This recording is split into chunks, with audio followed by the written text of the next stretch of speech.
하나님 아버지, 오늘도 저희를 주의 날에 거룩한 예배당으로 불러주시고 주의 이름을 높이며 예배하게 하시니 감사합니다.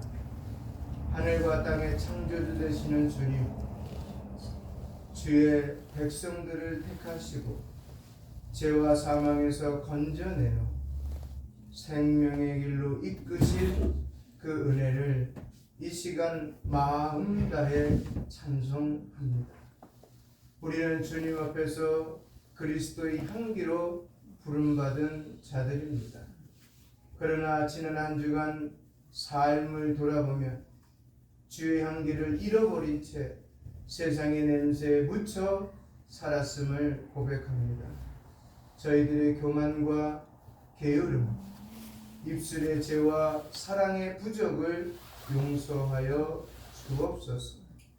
예수 그리스도의 보혈로 오늘도 저희를 정결케 하시고 다시금 말씀 앞에 새롭게 하사 오직 하나님께 향기로운 제물로 살아가는 복음의 사람 되게 하옵소서. 주님, 이 나라와 민족을 긍휼히 여겨주시고 거짓과 불의가 사라지며 진리와 공의와 복음이 높임받는 민족 되게 하옵소서. 교회를 위해 기도드립니다. 이 시대 속에 복음의 향기를 잃지 않는 거룩한 교회, 세상 속에서 진리로 구별된 공동체로 세워주시옵소서. 특별히 말씀을 맡은 종에게 힘을 주시고 지혜와 은혜와 담대함을 더하여 주옵소서. 이 시간 선포될 말씀 위에 성령께서 친히 기름 부어주시고 말씀을 듣는 심령마다 찔림이 있고 회개가 있으며 결단과 순종이 있게 하옵소서. 연약한 자들 위에 위로를, 낙심한 자들에게는 소망을, 병든 자들에게는 치유를 더하여 주시며 모든 성도가 그리스도의 향기를 품고 세상 속으로 파송되는 복음의 증인 되게 하옵소서. 예배의 처음부터 마지막까지 오직 주님을로 영광 받으시길 소망하며 우리 구주 예수 그리스도의 이름으로 기도합니다. 아멘.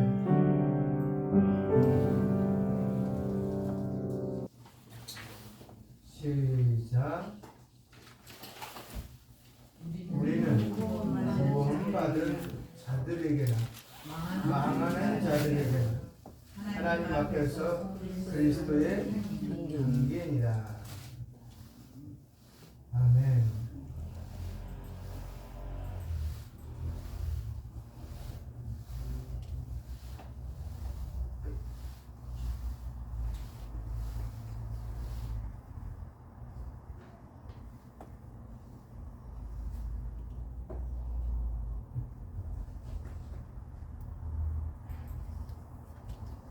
같이 말씀 듣기 전에 기도하겠습니다. 거룩하신 하나님 아버지, 이 시간 주의 말씀 앞에 저희를 세워주시니 감사합니다. 저희는 주 앞에 나올 자격도 없고 들을 만한 기도 없사오니 예수 그리스도의 보혈로 인해 주의 전우를 부르시고 은혜의 말씀을 들을 수 있게 하시니 감사합니다. 주님, 오늘도 역사하시는 주의 말씀이 우리의 마음을 찌르고 위로하고 변화시키는 능력 되게 하옵소서. 우리를 향해 그리스도의 향기라 부르시는 이 말씀을 통해 우리의 정체성과 사명을 다시 확인하게 하시고 하나님 앞에서는 예배자로, 세상 앞에서는 복음의 증문으로 살아가게 하옵소서. 성령 하나님, 이 시간 우리의 닫힌 귀를 열어주시고 혼잡한 생각과 염려를 잠잠케 하시며 말씀을 전하는 자의 입술 위에 은혜를 더하셔서 사람의 말이 아닌 하나님의 말씀이 선포되게 하옵소서. 주의 음성을 듣게 하시고 말씀을 따라 결단하고 순종하는 삶으로 나아가게 하시며 우리 각 사람의 삶을 통해 그리스도의 향기가 가정과 일터, 세상 속으로 퍼져나가게 하옵소서. 오직 이 시간 말씀만이 중심되게 하시고 하나님만이 영광 받으시는 거룩한 순간 되게 하옵소서. 예수 그리스도 이름으로 기도합니다. 아멘.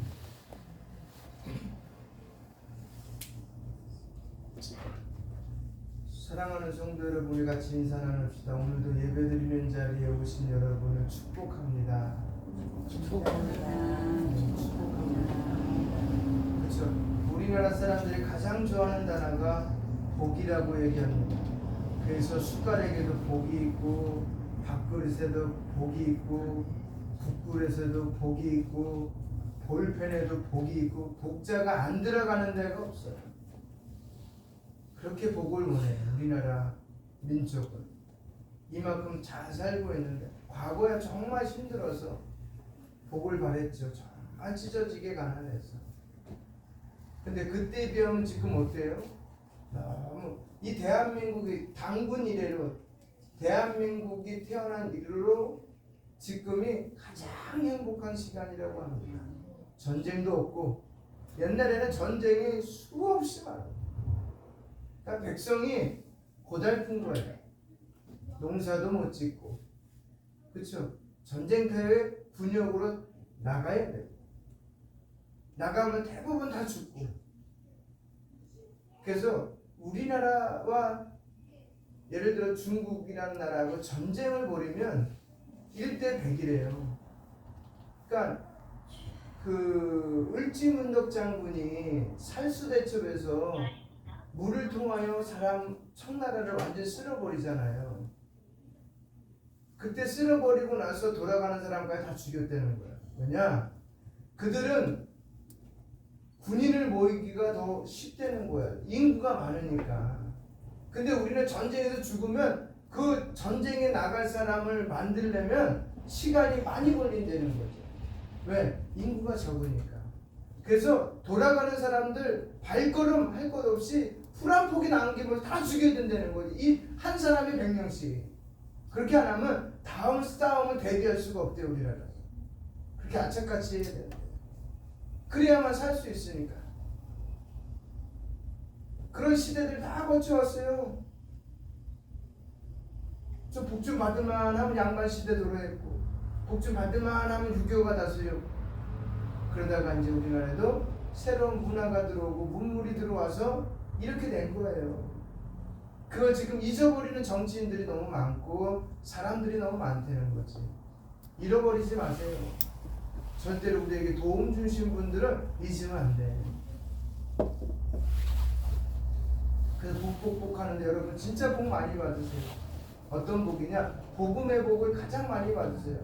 예수님을 통하여 쏟아지는 그 복들을 다 받으세요.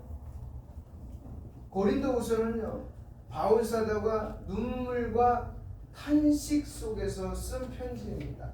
몇 차 때 썼을까요? 전도형 1차, 2차, 3차, 4차, 5차가 있어요. 몇 차 때 썼을까요? 1차 때 쓴 게 갈라디아에서요. 2차 때가 데살로니가 전후서예요. 3차 때 쓴 게 고린도 전후서 로마서예요. 몇 차 때 썼다고요?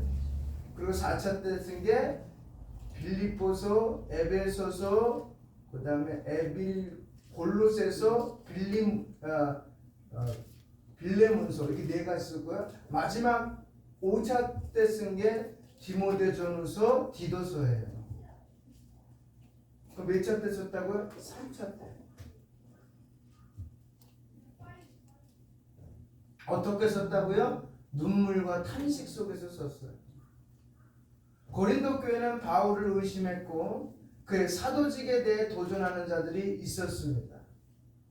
그는 수많은 오해와 거절 속에서도 복음을 전하는 사명을 멈추지 않았습니다.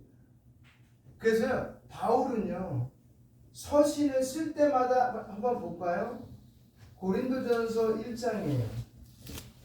뭐라고 썼는지 1장에 꼭 썼어요. 1장 1절 같이 읽을까요? 고린도전서 1장 1절이에요. 같이 읽겠습니다. 시작. 하나님의 뜻을 따라 그리스도 예수의 모든 그렇죠. 꼭 뒀어요. 이렇게 편지. 누구로 말미암아요? 누구의 뜻을 따라? 하나님의 뜻을 따라 예수 그리스도로 부르심을 입은 사도다라고 얘기해요. 그럼 다른 서신서는 안 했냐? 다 했어요.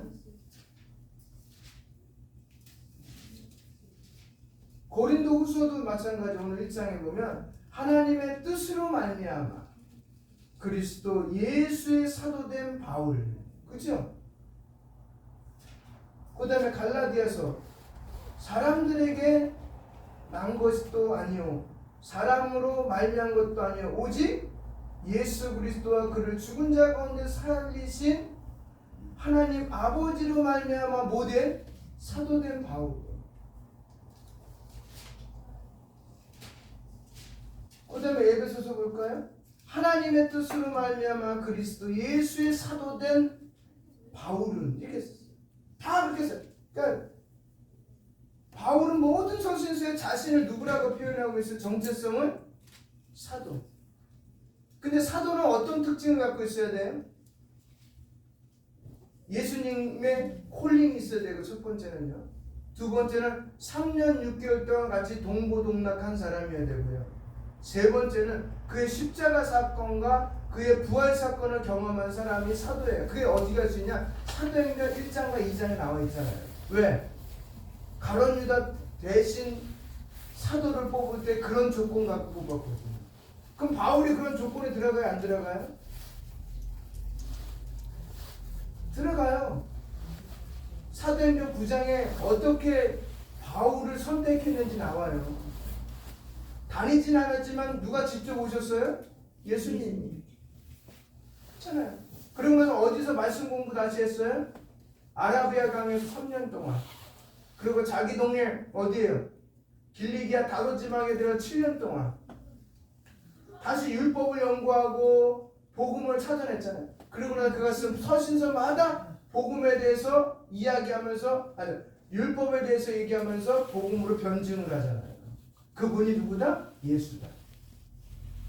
그렇게 세우는 교회가 고린도 교회인데 거기서 누구를 의심하고 있다고 했군요?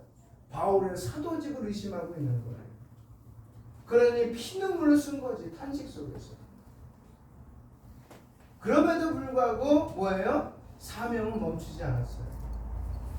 한번 볼까요? 고린도서 11장 어떻게 멈추지 않았는지.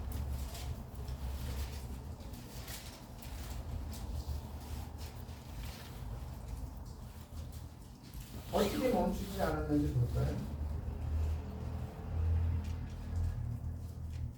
11장 22절부터 읽겠습니다.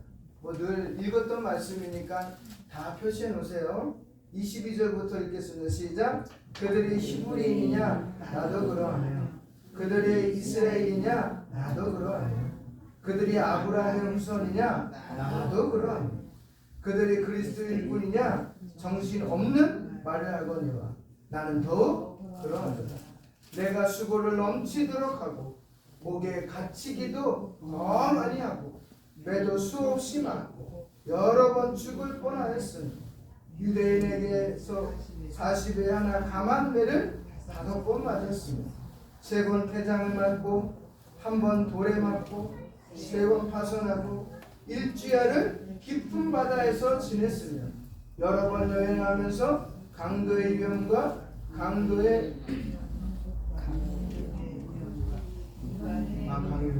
이방의 위험과 신의 위험과 광야의 위험과 바다의 위험과 거짓 형제 중의 위험을 당하고 또 수고하며 애쓰고 여러 번 자지 못하고 줄이며 목마르고 여러 번 굶고 춥고 헐벗었노라.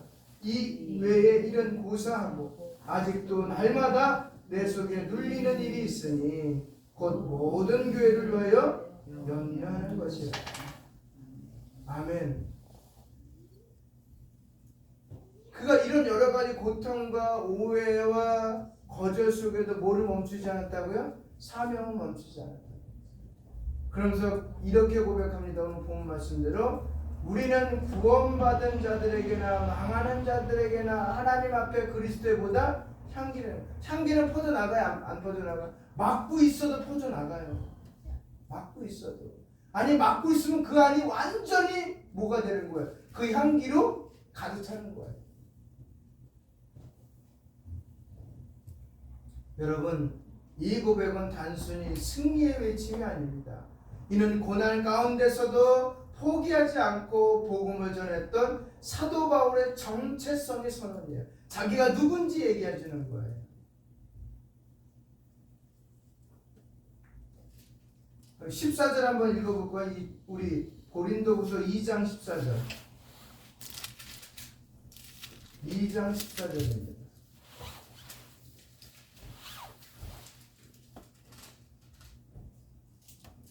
시작. 주에 속한 사람은 하나님의 성령의 네? 고린도후서요. 네.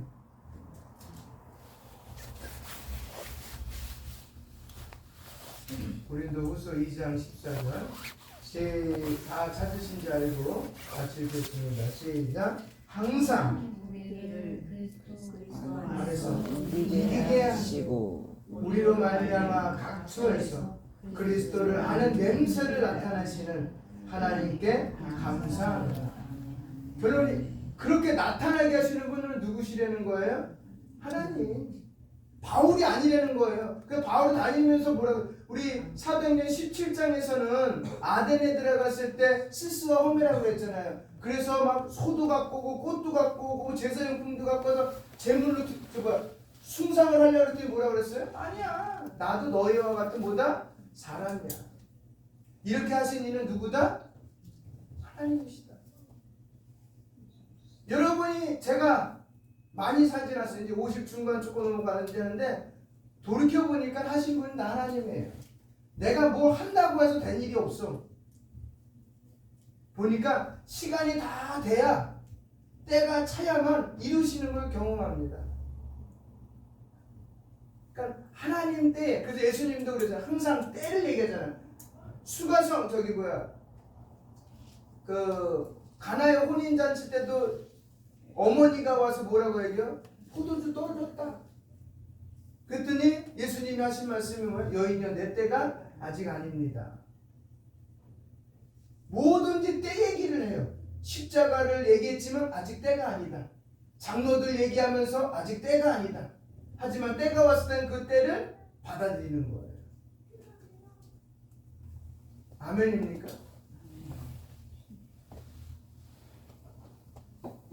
이것은 이렇게 14절을 말씀하신 그 하나님께 감사합니다. 이것은 당시 로마의 개선 행렬을 연상시키는 표현입니다.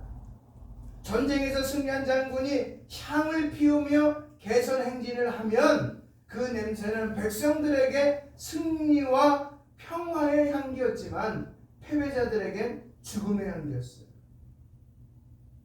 바울은 자신이 그리스도의 승리 행렬 속에서 복음의 향기를 퍼뜨리는 존재라고 말하고 있는 겁니다. 할렐루야. 하지만 이 향기는 모두에게 똑같이 받아들이지 않았습니다. 구원받은 자들에게 무슨 향기고요? 생명의 향기고, 복음을 거절하는 자들에게는 거스리는 냄새였습니다. 그럼에도 불구하고 바울은 복음 전하는 삶을 포기하지 않았습니다. 왜냐하면 그 향기는 먼저 하나님 앞에 드려지는 것이기 때문입니다. 오늘 우리도 마찬가지입니다. 우리는 이 시대 속에서 그리스도의 향기로 부름을 받았습니다. 사람들 모두가 우리를 반기지 않을 수 있습니다. 하지만 하나님 앞에서는 그리스도의 향기로 살아가야 합니다. 이 향기는 예배의 향기며 복음의 향기며 사명의 향기입니다. 오늘 말씀을 통해 우리는 하나님 앞에서 어떤 향기로 살고 있는지, 세상 속에서 복음의 향기를 얼마나 흘려보내고 있는지, 그리고 복음을 거절당할 때에도 여전히 향기로 남을 수 있는지 함께 살펴보라 합니다. 그리고 첫 번째로 15절 상반절에 보면은 우리의 삶이 하나님 앞에 드려지는 삶이 되시길 주님의 이름으로 부탁드립니다. 아멘이십니까? 하나님께 드려지는 게 뭐라고요? 따라 예배로 사는 것이다. 365일이 예배되는 거예요. 하나님 앞에서 그리스도의 향기니, 이 편에서 가장 중요한 것은 하나님 앞에서예요. 이 말은 헬라어로 엔 크리스토 데오입니다. 곧 하나님께 속한 그리스도 안에서라는 의미를 내포하고 있어요. 어디에서요?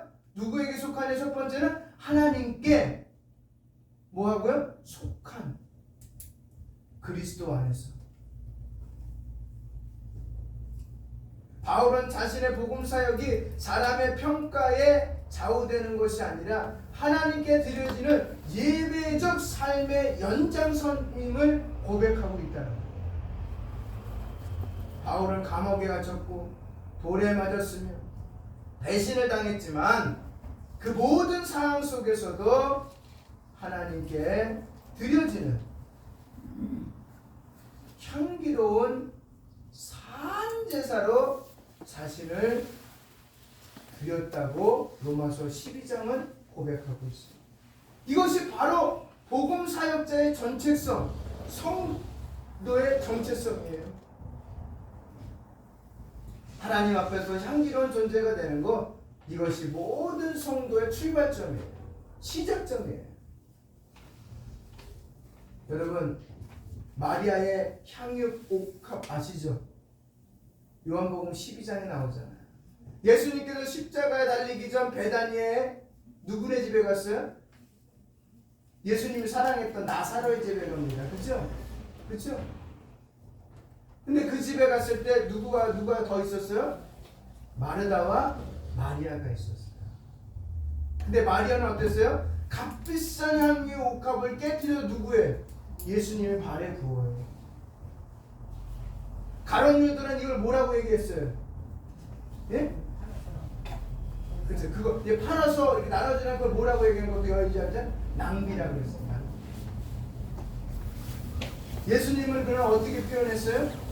요한복음 12장에, 그 다음에 마가복음 14장에 그는 내 장래를 위하여 이것을 어떻게 했다? 간직하였다가 지금 이걸 했다.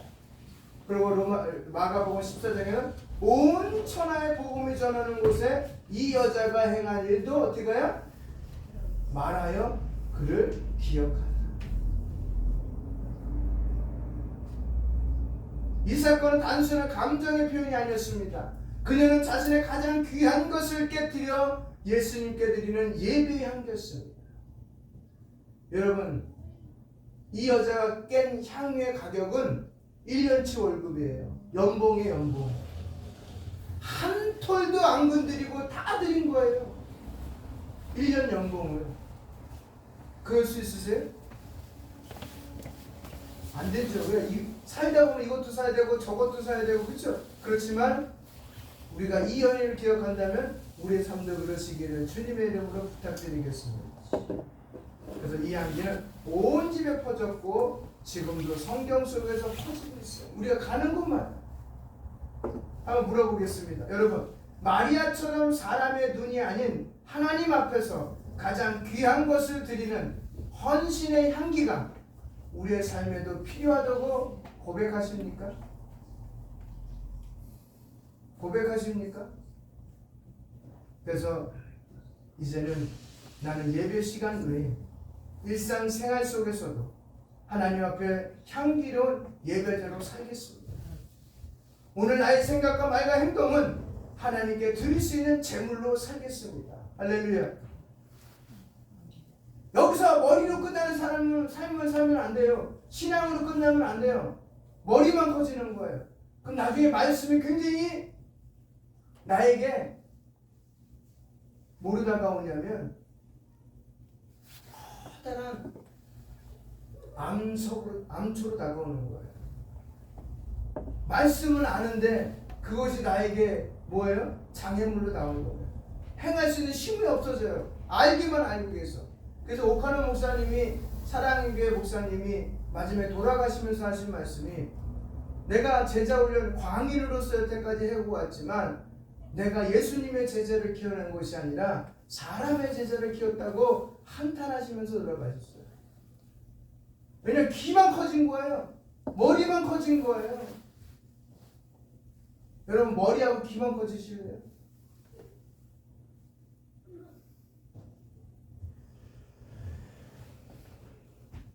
그리고 두 번째, 그렇게 향기, 그리스도의 향기는 누구냐면 구원받은 자들에게만 어떻게 해요? 나타난다는 거예요. 복음을 품고 있는 자들에게만 나타난다는 거예요.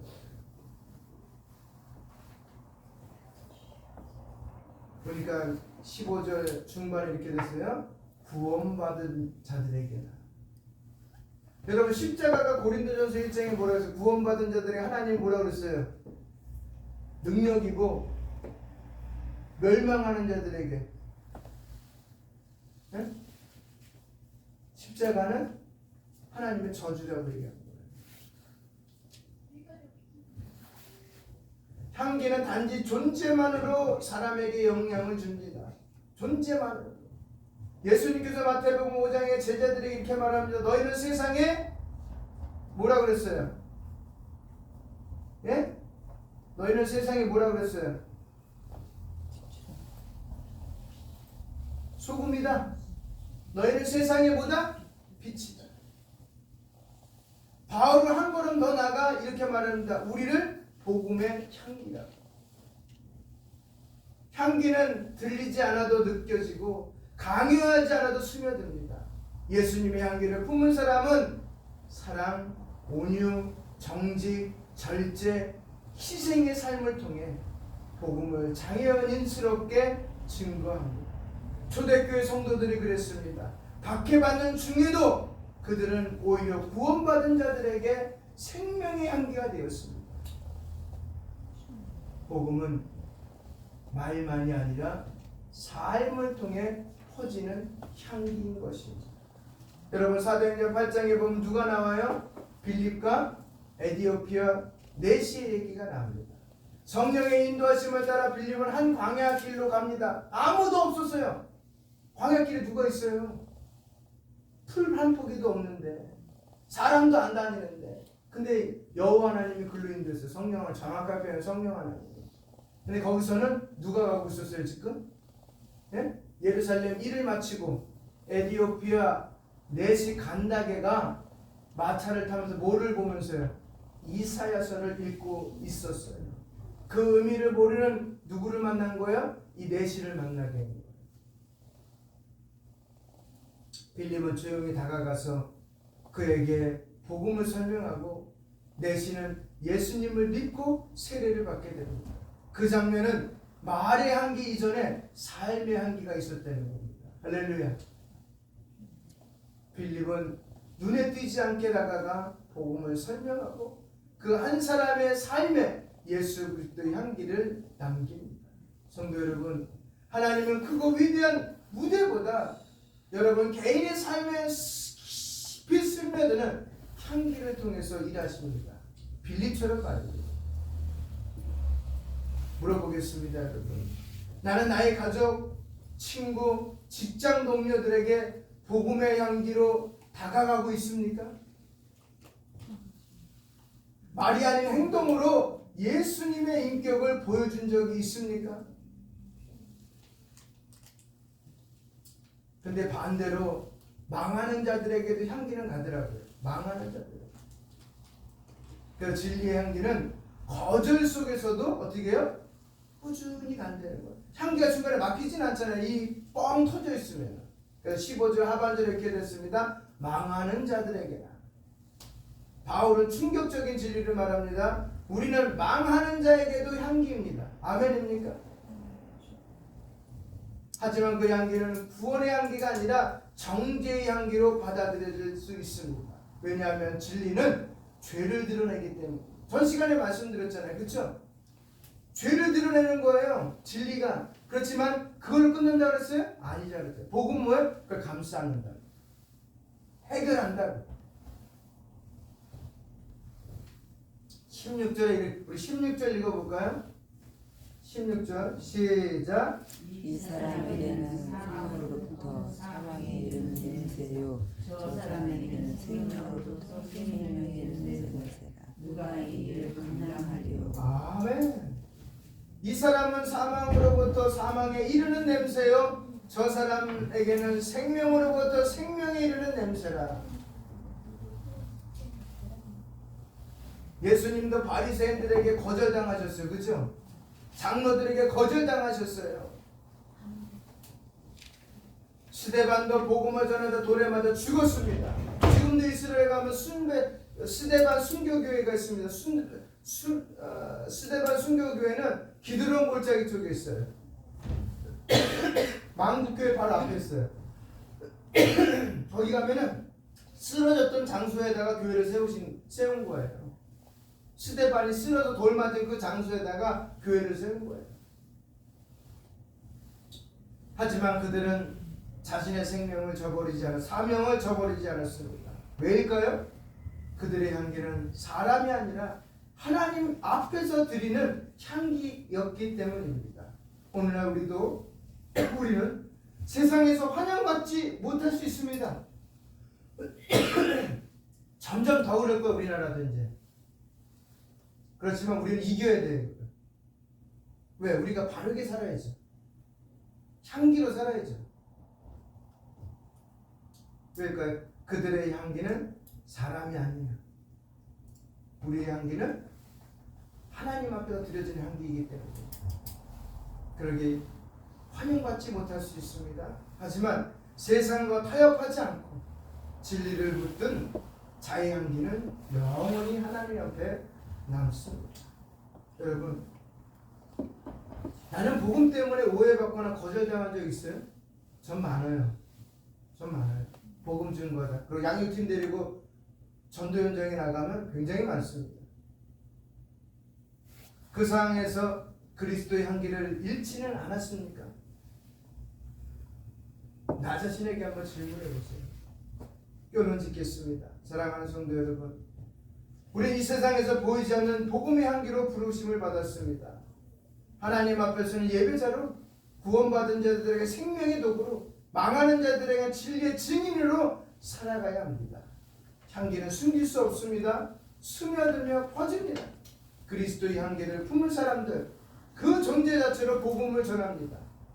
바울처럼 오해받고 거절당하고 외로움 속에서도 우리는 하나님 앞에서 그리스도의 향기로 살아가야 합니다.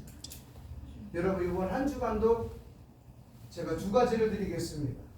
한번 적용하면서 과제로 삼으면서 살아가시기 바랍니다. 첫 번째, 주님, 나의 말과 삶이 예수님의 향기가 되게 하소서.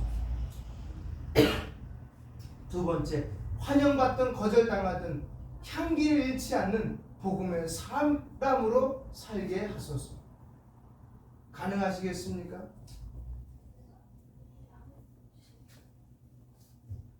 기도하겠습니다. 거룩하신 하나님, 오늘도 우리를 부르시고 예배 가운데 말씀으로 새롭게 하시니 감사합니다. 우리를 향하여 너희는 그리스도의 향기라고 말씀하신 주님, 우리의 존재 자체가 하나님 앞에 드려지는 향기로운 제물이 되게 하옵소서.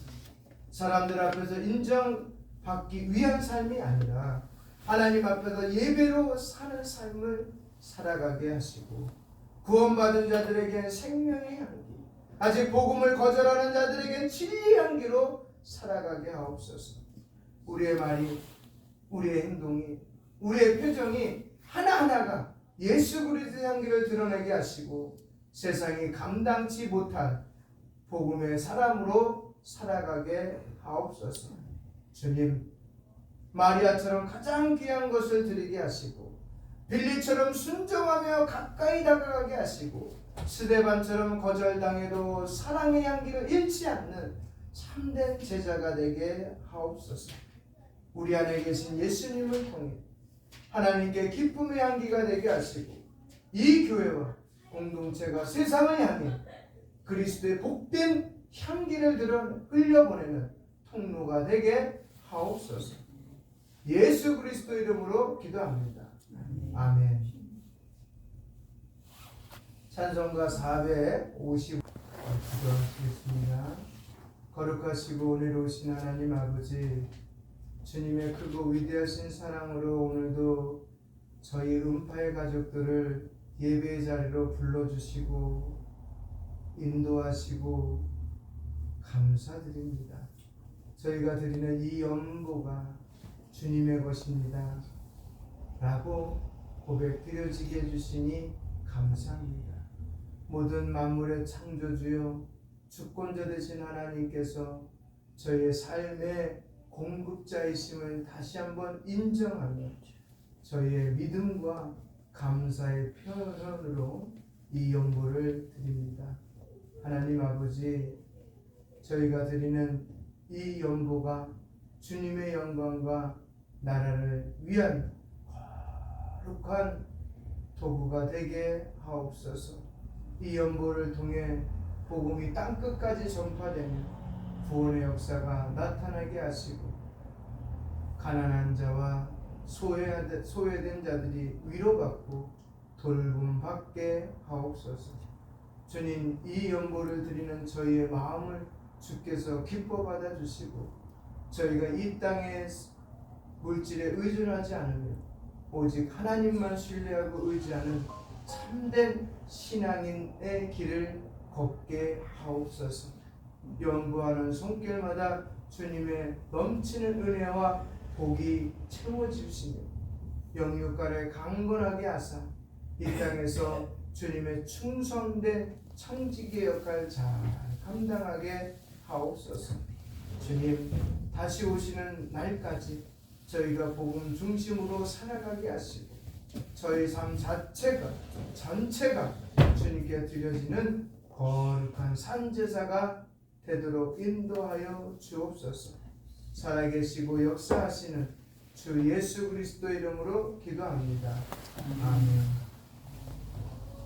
지금은 우리 주 예수 그리스도의 은혜와 아버지 하나님의 사랑과 성령님의 인도하심과 교통하심이 그리스도의 향기로서 이 땅에서 구원받은 자의 삶을 드러내며 하나님 앞에 예배자로 살기로 다짐하며 돌아가는 우리 음파의 모든 가족들과 우리 대한예수교 장로 순장총회와 서울성경신학대학원 대학교와 아직도 참석하지 못한 우리 성도님 머리 위에 우리 또 선교사님들 머리 위에 지교의 머리 위에 지금부터 영원토록 함께 있을지어다. 아멘.